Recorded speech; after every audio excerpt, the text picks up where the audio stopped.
First of all, I would like to thank all the organizers of this conference for inviting me and trusting me with this opening keynote speech. I'm very much obliged to them for that and for their engagement and all the efforts they have done in order to put this conference together.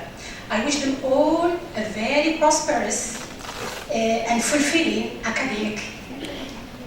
So, while brainstorming possible topics I could speak about in this conference, because of its scale, because of its themes and so on, I thought that with a topic which is urgently d'actualité, to do full justice to the objectives and to the outreach of the conference, we certainly need to kick off from the outset by pointing out, acknowledging, and paying tribute to those visionary African writers and artists who decades ago have foreseen and predicted the syndromes which culminated in today's migration plight in Africa. Those voices of dissent, such as Ngugi wa Thiong'o, Wole Soyinka, Sembène Ousmane, and many others, because the list is very long, who I consider are luminaries of the African continent because they have devoted their talents to raise consciousness about those syndromes long time ago and to project a future society where Africa's human and natural resources would set the continent and its population free. They were thorns in the side of the corrupt post-independence political regimes. Their advocation of Africa's self-determination were disturbing. This is why their efforts and warnings were all the time curtailed. And they were confronted with censorship and all sorts of antagonisms and persecution. Now, in hindsight, their works, or the works of those artists, have proved to be of an amazing relevance to the throbbing problematics of identity and migration in the global south. And their works, I think, can be considered as key data for a better understanding of present-day Africa. Now, Sembène Ousmane is one of those visionary artists I propose to introduce to you today in relation with the main themes of this conference. What I'm going to illustrate throughout this speech. So to start with, let me just give a brief introduction. The current flux of illegal immigrants crossing the Mediterranean from Africa to Europe and the everyday news and reports on their tragic fate, which is either drowning or detention and deportation, has triggered various geopolitical, socio-economic, and humanitarian debates. In political theory, for instance, there have been different explanations for this phenomenon. But perhaps the most well-known is the push-pull theory. Proponents of the theory argue that individuals in source countries are induced to immigrate to host countries because of sheer poverty and/or lack of employment opportunities in their countries, which are the push factors, and are in turn attracted to the better living standards in the receiving countries where wages are supposedly substantially higher and job opportunities much better. These are the pull factors. In world literature, on the other hand, many writers have tackled the issue of immigration, configuring the push-pull theory in dramatic, imaginative, and metaphorical ways. These writers humanize the experiences of sub-Saharan immigrants and depict the troubled living conditions that trigger these people's longing for mobility, with the condition of possibility and the locus of promising potentialities. These writers also depict the disillusion and the trauma of the tragic encounter with Europe, the utopia those migrants, asylum seekers, and refugees have ardently longed for and where they are treated in a brutal and dehumanizing way. For sub-Saharan immigration to Europe, be it voluntary or enforced, took such biblical dimensions, and long before the drama of borders became an epidemic of such proportions as we witness today, the distinguished writer and filmmaker Sam Ben Usman has quite simply seen it coming. He has foreseen it as far back as the 1960s. Sam Ben Usman's literary works, his essays, and his films all very significantly deal with contemporary realities and with the crisis of the post-colonial African subject. Just shortly after Senegal's and many other African countries' independence, Sam Ben Usman could predict that the impact of uneven development of global economy, the tentacles of new colonialism, and the corruption of the post-colonial nation-state would generate economic misery, political oppression, and social injustice, which in turn will constitute the major push factors for sub-Saharan immigrants. Crossing the geographical and national borders of his native Senegal, Sam Ben Usman's literary and cinematographic works place him as the father of African films and as one of Africa's leading and most prolific Francophone writers.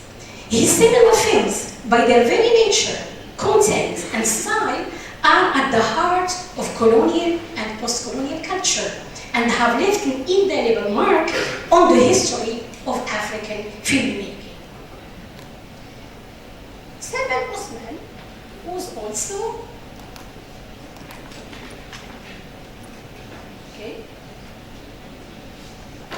Sam Ben Usman was also a social and political activist deeply imbued with Marxist ideology.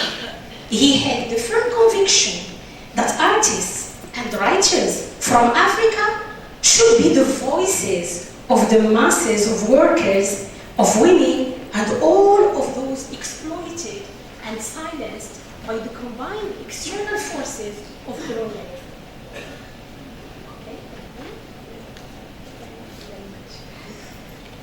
Okay?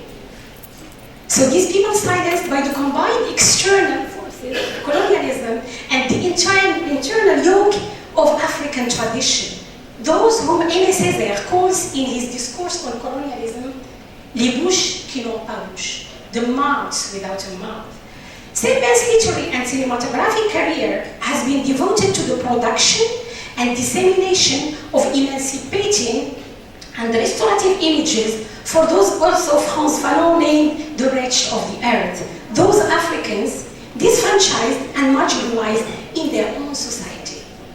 All his works, together with his activism, prove that he was deeply aware of the urgent need for political and social change in Africa, the need to invest in Africa, and to contribute to a better self-awareness of the past, present, and future.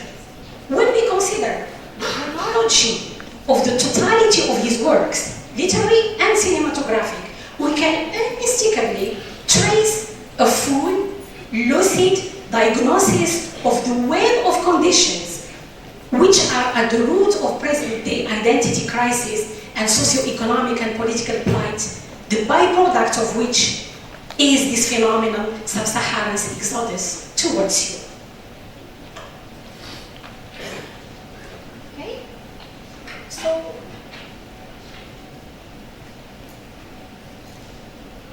So Sam Ben Usman's work are a sublime allegory of the dialectics of the victimization of African people. His first published work was a long poem entitled Liberté, Freedom, published in the journal Cahiers du Sud in France.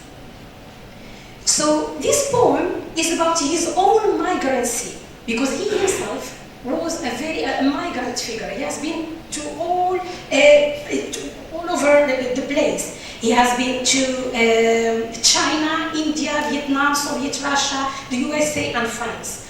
So in this long poem, he closing lines of the poem, or the poem closes on a dream of a free Africa, whose children will redirect rivers and build monuments to its beauty. And of course, this poem echoes to a large extent Aimé César's notebook of Return to the Native Land. It's along the same line. So there is an extract from the poem I would like to share with you. So this is an extract. And yet, in all these lands, so we talked about his own migrancy, about after paying tribute to all the countries he has been to, China, India, Vietnam, and so on, he lucidly comes to grips with his own ambiguous situation. And he says, and yet, in all these lands, not once shall I feel at home. In all these arrays of beings, of culture and language, I am ignored, cast into oblivion. Alone, the name of my country rings a bell.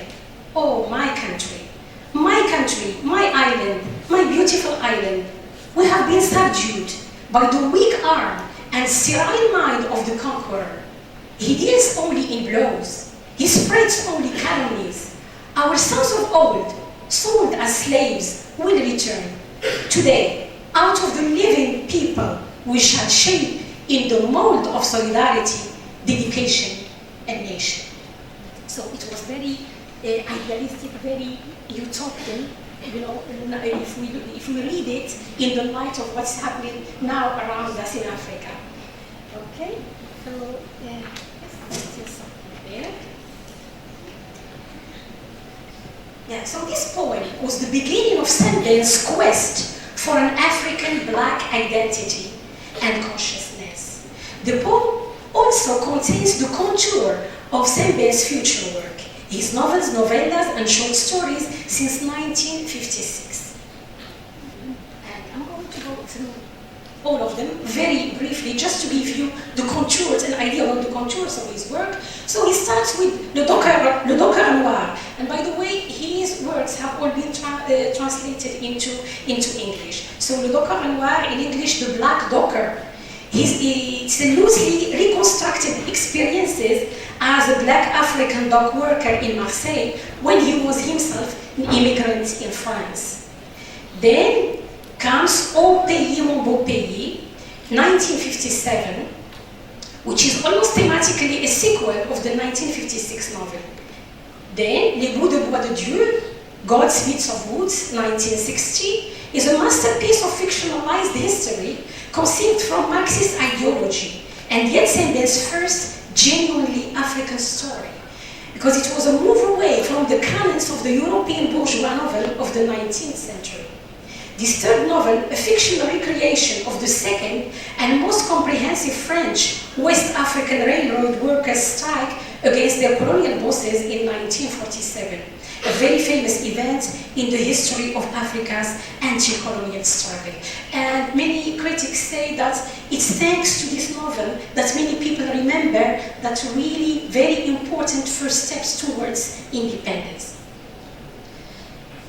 This was followed in 1962 by Voltaire, translated into English as Tribal Scars, a collection of short stories in which he writes about the lives of ordinary African people, especially, he wrote also especially about the plight of women among the polygamous Muslim communities in sub-Saharan Africa.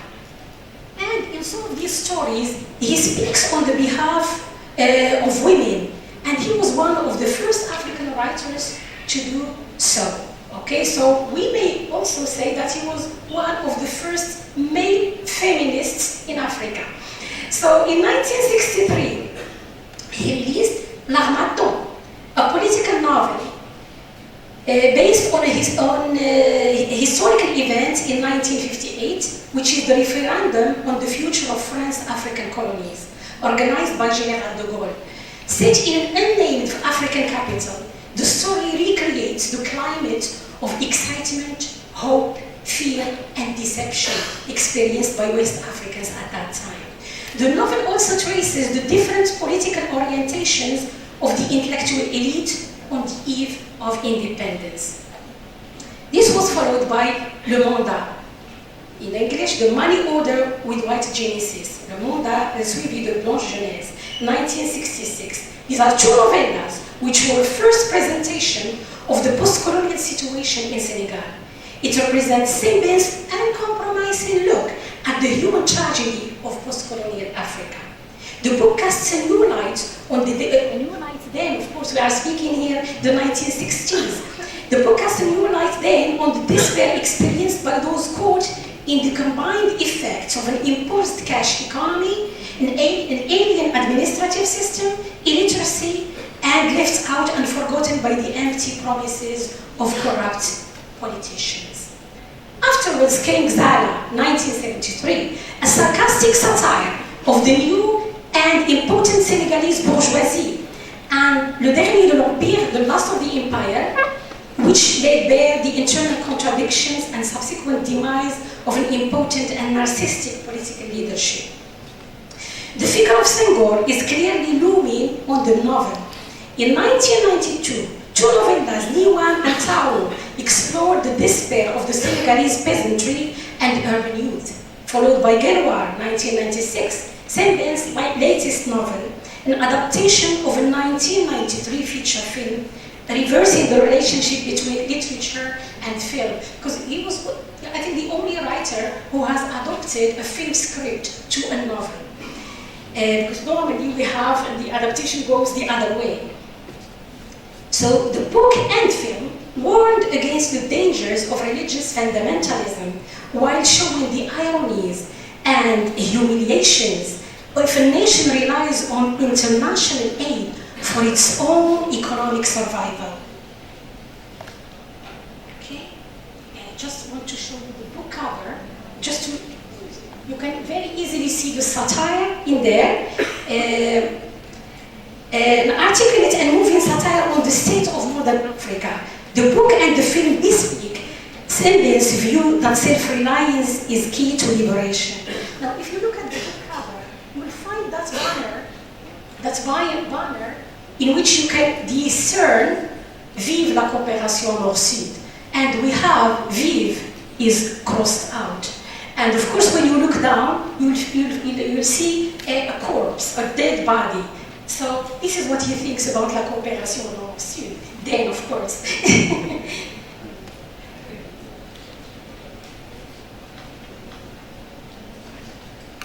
So, when the written word was not enough to promote social change because of the endemic level of illiteracy among his intended readers, Semben Ousmane turned to film to reach the masses.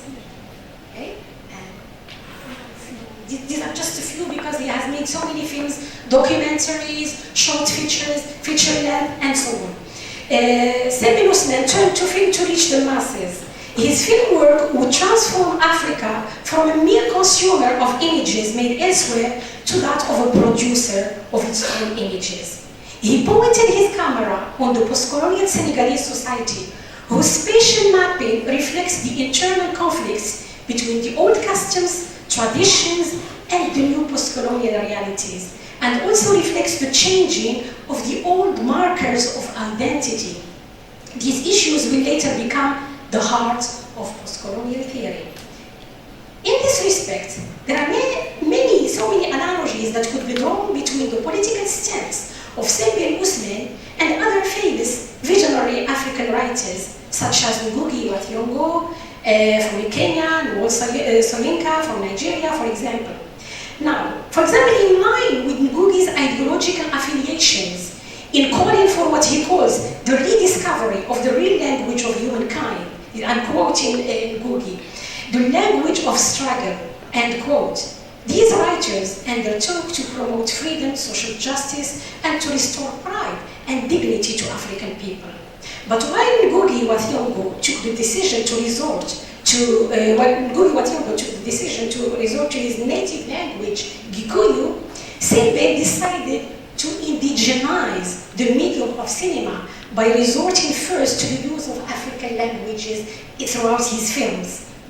So he used Wolof and Diola, two Senegalese languages, and Bambara, a language spoken in Eastern Senegal, in Mauritania, Mali, Burkina Faso, and Côte d'Ivoire in many of his films. Okay, so he has tried to cover the majority of the languages spoken in sub-Saharan Africa, and this just, gives you an idea about the outreach of his films and of his works.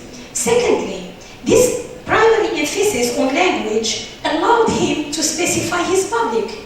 As he himself put it, quote, "Africa is my audience, while the West and the rest are only targeted as markets." And please note the use of the rest. It's a word which came later, much later, in post-colonial, the titles of many books in post-colonial theory, but none of the Anglophone writers acknowledged who used it first. Okay, so thirdly, he borrows from the rich heritage of African oral narratives handed down by the griot, and rejects a mere imitation of Hollywood's narrative techniques. Sebben cinema used the tools provided by Marxist analysis and the passion of a visionary to counter the hegemonic official history of Senegal produced by its local elite. Sebben's filmography, which many critics have perceived as a call to action, has given voice to the millions of marginalized and voiceless African peasantry, workers, women, while often putting him at odds with his country's powerful, especially with President Leopold Sédar Senghor at the time. Indeed, most of Sebben's films have been either banned or censored by President Senghor's regime because they painted a harsh and unsparing image of post-colonial Senegal. He was nearly sent to prison if somebody has not warned him 2 days before his arrest warrant was issued. So unlike, of course, Ngugi wa Thiong'o, who has actually been arrested in Kenya and marked time in prison, then he was banished from the country. Then also Yinka, who was also imprisoned in Nigeria for his political statements and his criticism of his country's leaders. It just goes to show that this dictatorship of African post-independence presidents is largely to blame for the immigration tragedies which are unfolding in front of our eyes today. And this is, of course, the message all Sebben's works do drive home. Sebben's genealogy of political activism, like that of Ngugi wa Thiong'o and also Yinka, can be traced back to the Marxist-inspired theories of the great Frantz Fanon, which were later reread and recast by post-colonial theorists such as Omi Baba and more recently by Achille Mbembe.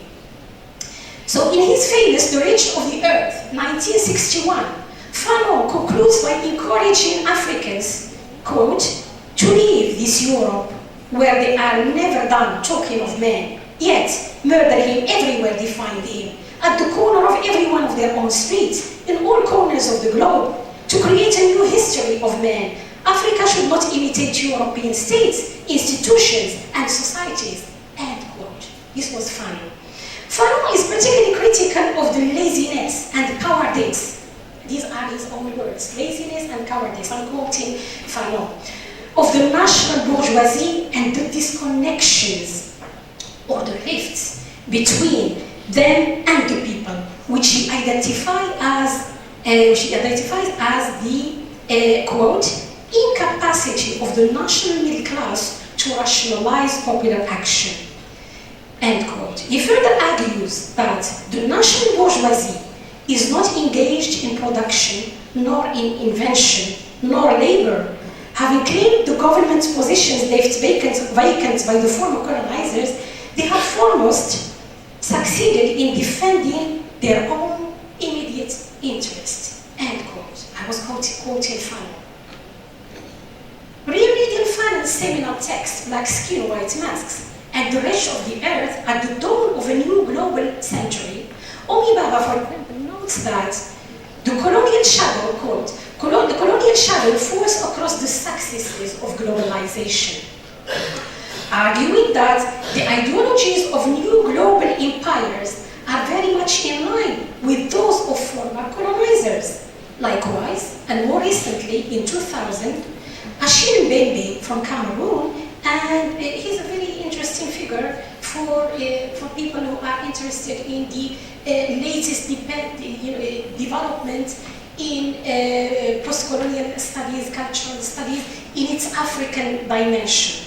So Yassine Mbembe explains that the high level of corruption in Africa involving, quote, international networks of foreign traffickers, middlemen and businessmen with local businessmen, technocrats and warlords makes it impossible to enact any method of sound economic and political governance, end quote. I was quoting Mbembe.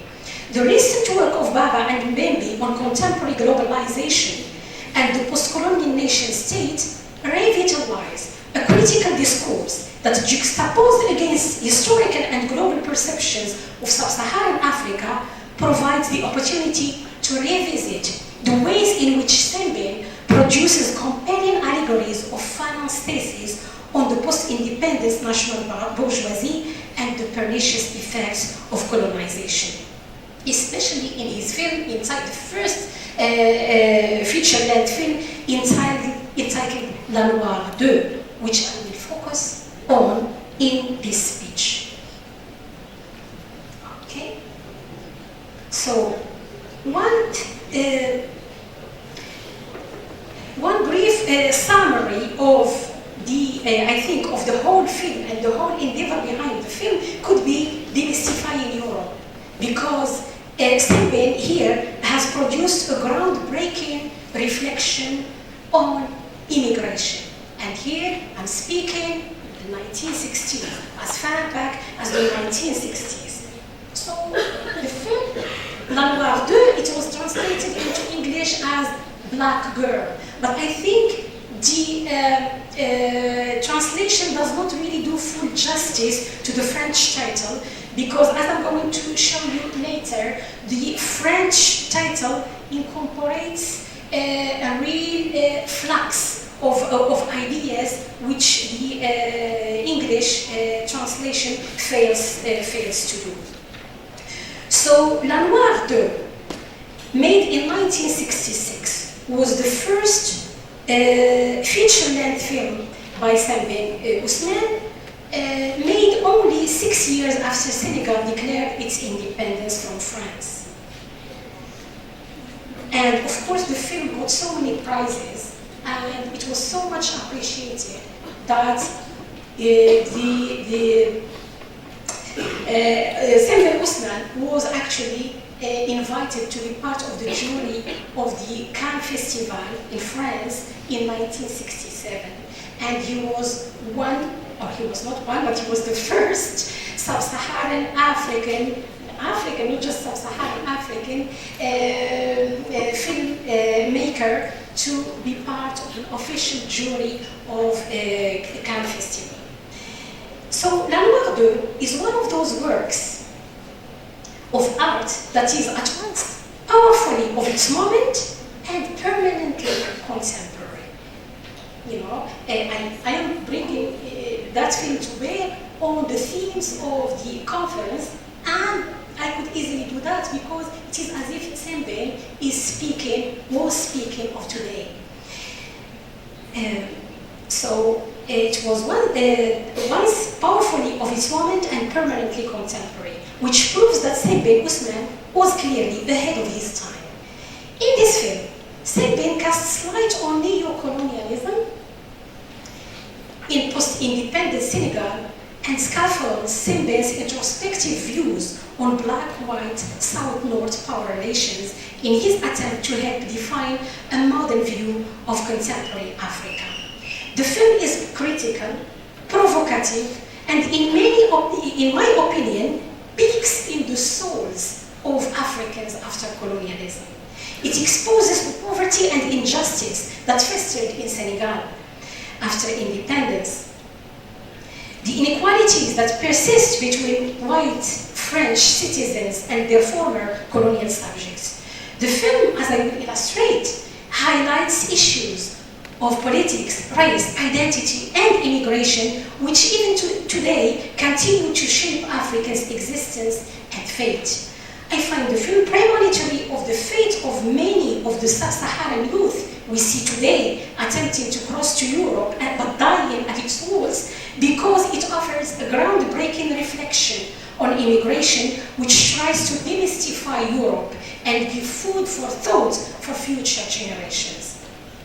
La Noire 2 is based on one of his own short stories, which was published in the collection Voltaic, Tribal Stars. And this story was inspired by a fait divers, a brief news item which, about the suicide of a Senegalese maid in Nice, France, which was reported in a brief article in a French newspaper. A terse and tragic police blotter item shown on screen near the end of the film. We can even see the article. So the film was based on a true story. La Noire 2 is thus, in some ways, a documentary after the fact, an attempt to trace a tragic, easily forgotten event to its source and to emphasize its political implications. The fate of an African woman, a domestic worker who has traveled from Senegal to work as a nanny for a middle-class family in France, is used to illuminate larger issues of identity, exploitation, displacement, mobility, and so on and so forth. To appreciate how groundbreaking the film is, one must bear in mind that it was the first sub-Saharan African film to have an African woman in a lead role.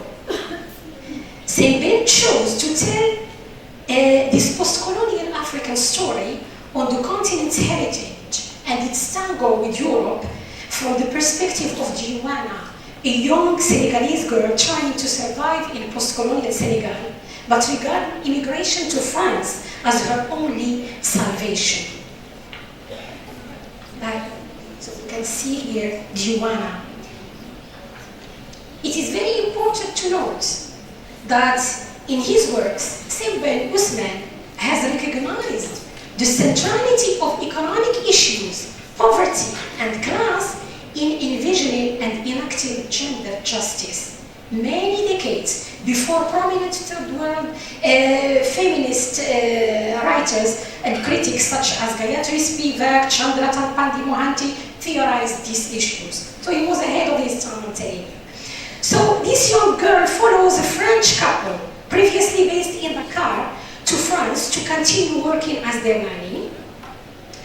However, when Joanna arrives in France, in Antibes, this is the place, small Mediterranean town near Nice, she realized that her employers expect her to be a full-on maid. In Dakar, the couple had several house helps, but in Antibes, she is the sole house help and must do the work that she finds beneath herself. She feels as though she has been lied to and becomes listless to the dismay of her employers. Caught in the web of slavery and exploitation, she chooses suicide over servitude. She chooses suicide over servitude or suicide to break free from the physical and psychological shackles imposed on her by the white couple. And you can see here. So first I have opted for showing you sequences from the film. But then I thought if I do that, I would be nibbling past the time slot I am allowed. So I thought I would use what is called in the field of film studies, photograms, just to give you an idea and to put you in the mood of the film. So this is quicker, so I won't be kind out of, outstaying my welcome. So here we can see the white couple when she first arrives in France. So Sembène's staging of the story of Joanna echoed to a large extent Mohanty's subsequent assertion in her And the Western Eyes, revisited 2012. And I'm going to quote here Mohanty. Mohanty opines, "It is especially on the bodies and and lives of women and girls from the third world, South, that neocolonialism and global capitalism write their script. And it is by paying attention to and theorizing the experiences of these communities of women and girls that we demystify capitalism as a system of debilitating sexism and racism and envision anti-capitalist resistance. Thus, any analysis of the effects of neocolonialism and globalization needs to centralize the experiences and struggles of these particular communities of women and girls. And this is exactly the underlying statement of Sembène Ousmane in his film La Noire 2. The opening sequence of the film introduces the viewer to a ship arriving on a harbor in the south of France. Try and see if I can find the ship. It was here somewhere. Anyway, so it was the ship arriving on a harbor in the south of France, and stepping off the ship is Diwana, who had left her home country of Senegal to take up work with this French couple. It should also be noted that although Diwana and her nation have gained independence, she still feels obliged to look to France for employment and the future. Little to her surprise, this is going to be a tragic odyssey. Her expectation of coming to France and the expectation of the French couple is one that is incomplete and disjointed. Promises from Madame, and by the way, the French couple who are welcoming Diwana here. Try and see. I can't find it. Anyway, so the French couple will never get their names. They are called Monsieur and Madame, and this is very significant because they are made to stand for, you know, for the French in general. Then, so this is one of the techniques Sembène has used. So. Promises from Madame to take Diwana out shopping never come to fruition. They do not pay her regular wages, and so she feels like a prisoner. Her life becomes a sad and dreary routine of cooking, cleaning in this small apartment, which literally drives her insane. So there she is, cleaning, doing, okay? And this is where the, okay, there. So we can see here, she's saying, I'm a prisoner here. This was the beginning of her breakdown, the beginning of her psychological disintegration.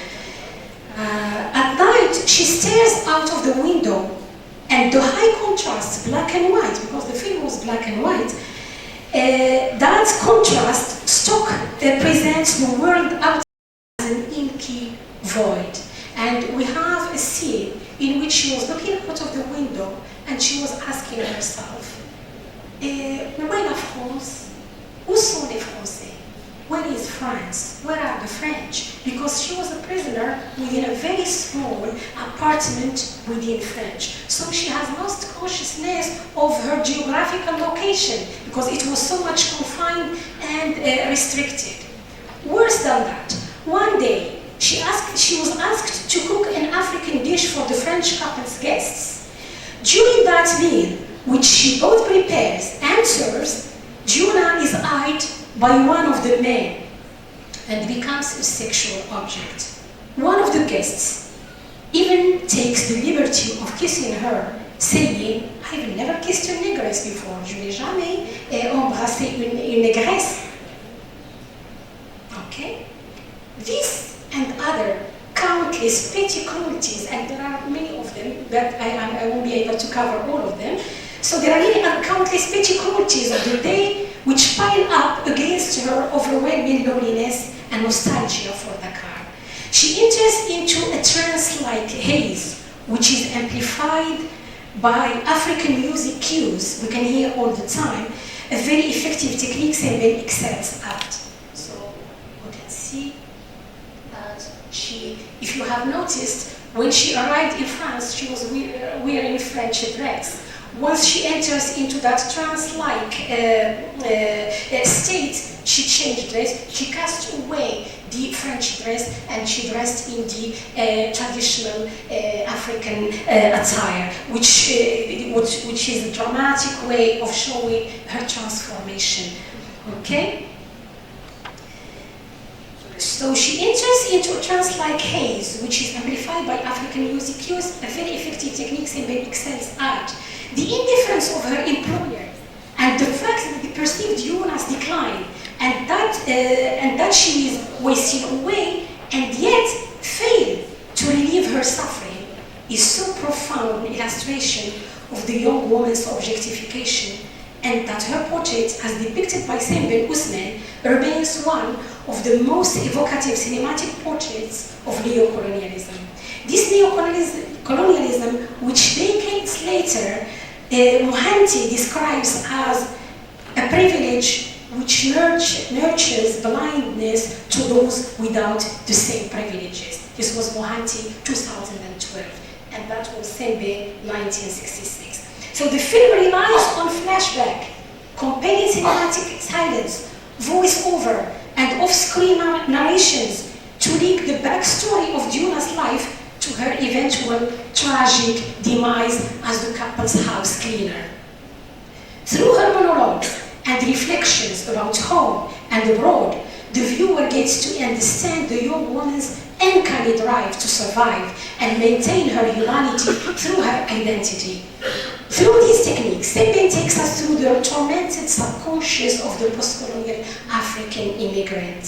He uses her inner state and Yuna's impassive features. If you look at one of these, if you look at the features of Yuna here in these photographs, so her impassive features and upright bearing, he used them to draw a map of modern oppression. Joanna is an African migrant in France, a woman in a male-dominated society, and perhaps above all, an exploited worker in a brutal global cash economy. Not one of these identities is the key to the others.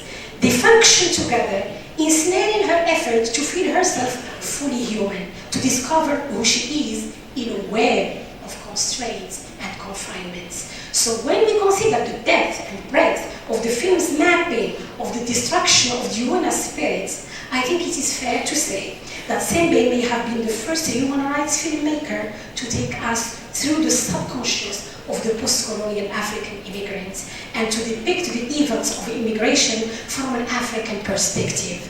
La Noire d'Eux is filmed from the standpoint of Yuna then and now, because I'm sure there are so many Yuanas around us in the streets of Agadir, in the streets of Morocco, and in many other places in the world.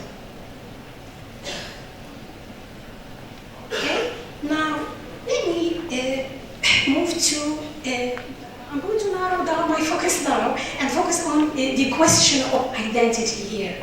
So staging post-colonial black identity in Sembène Ousmane's film, A Black Girl.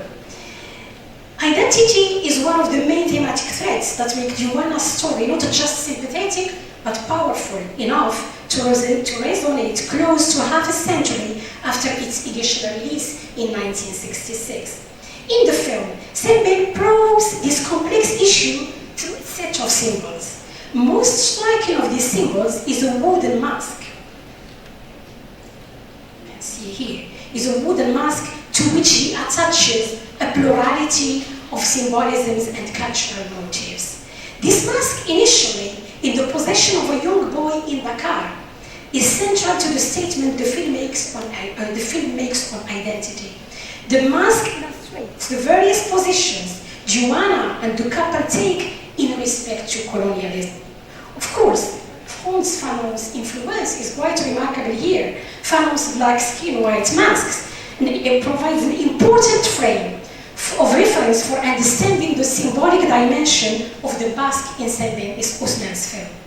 In fact, the mask in this film is a key player with a non-speaking role. It represents how cultural memory is constituted and contested. It begins as a gift from Diwana to her new employers in a flashback to Dakar.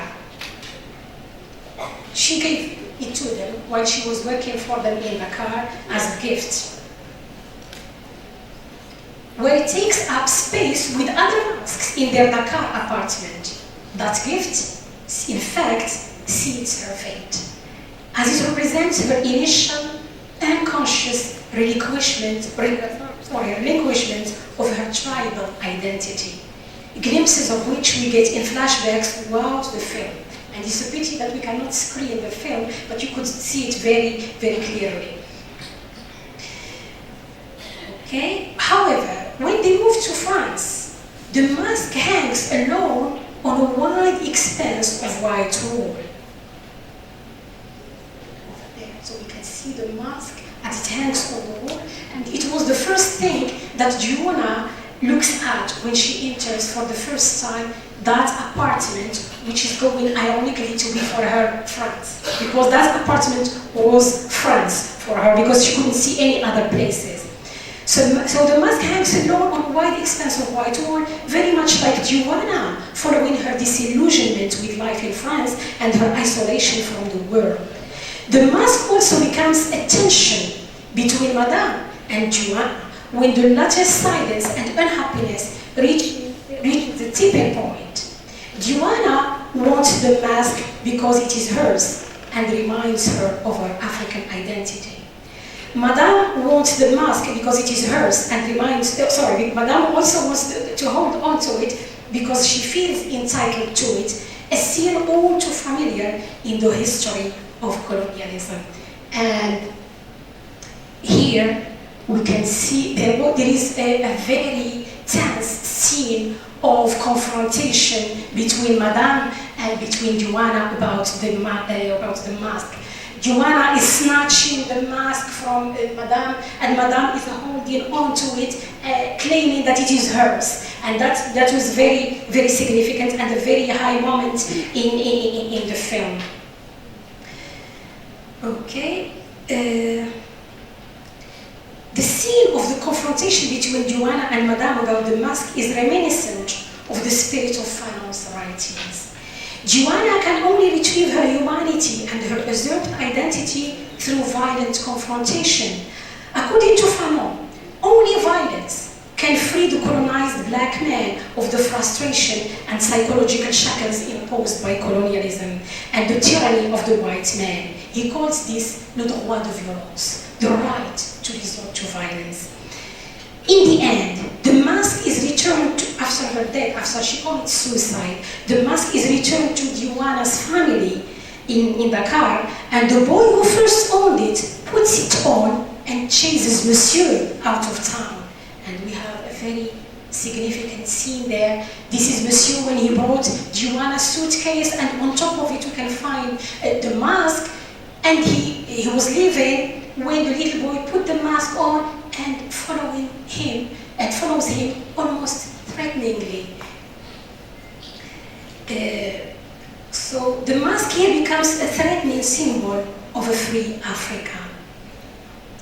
This closing scene is very powerful and represents Simbe's take on the then contemporary African mindset towards the European and towards his African identity.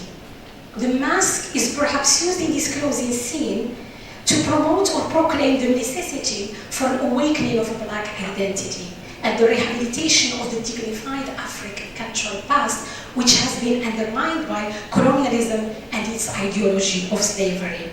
And this is the closing scene. We have the boy, after following Monsieur out of town, he returns, faces the camera, and very slowly cuts the mask off. So we can see here the boy, half his face is shown. So that was again something to ponder on. So apart with, time permitting, there are so many things to be said about the scene, but I think I have to move quicker now. So apart from the symbolism of the African mask, Simbe's film very clearly displays Simbe's progressive Afrocentrism.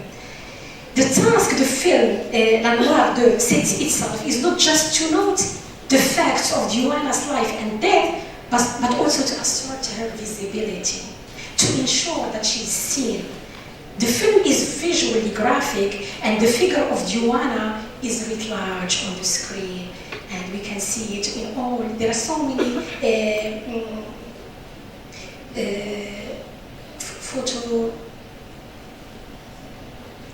photograms.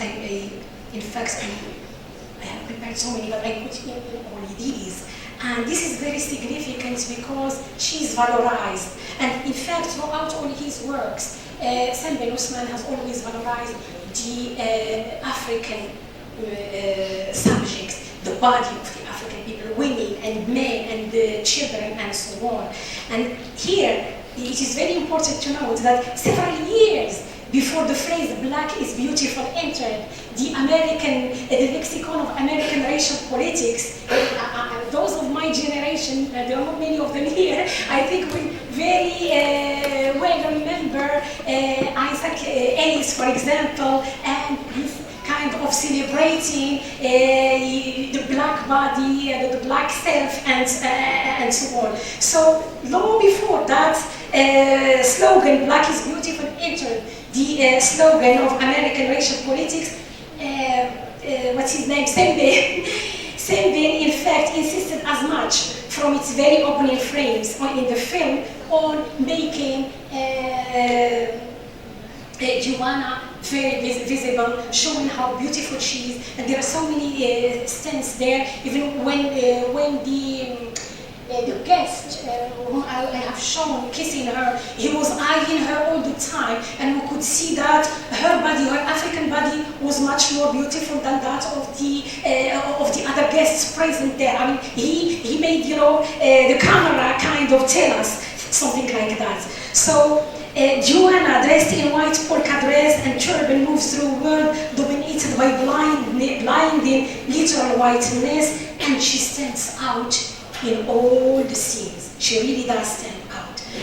Now, Sam Ben Usman's film was prophetic of the epistemic effects of geographical location, which had been in present-day immigration phenomenon, and the persistent questions of identity formation and transformation in the context of immigration.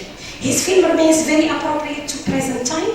It is very significant that Sam Ben's original French title of the film, La Noire 2, leaves blank her origins. And there are so many readings which can be attributed to that title. It could be speaking to the applicability of Joanna's experience to that of many women of her age.